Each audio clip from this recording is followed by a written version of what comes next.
কিশোর কবি সুকান্ত ভট্টাচার্যের লেখা দেশলাই কাঠি।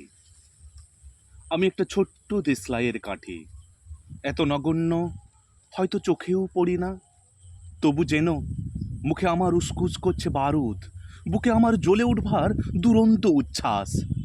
আমি একটা দেশলাইয়ের কাঠি। মনে আছে সেদিন হুলুস থুলুসে বেঁধেছিল, ঘরের কোণে জ্বলে উঠেছিল আগুন, আমাকে অবজ্ঞা ভরে না নিভিয়ে ঝুড়ে পেলায় কত ঘরকে দিয়েছে পুড়িয়ে, কত প্রাসাদকে করেছে ধূলিসাৎ। আমি একাই ছোট্ট একটা দেশলাই কাঠি। এমনি বহু নগর বহু রাজ্যকে দিতে পারি ছারখার করে, তবুও অবজ্ঞা করবে আমাদের?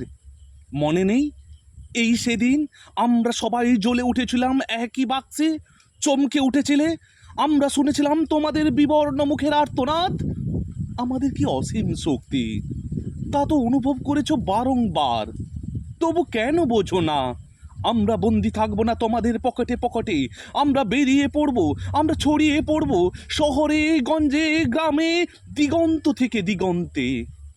আমরা বারবার জ্বলি নিতান্ত অবহেলায়, তা তো তোমরা জানোই, কিন্তু তোমরা তো জানো না কবে আমরা জ্বলে উঠবো সবাই শেষবারের মতো। নমস্কার।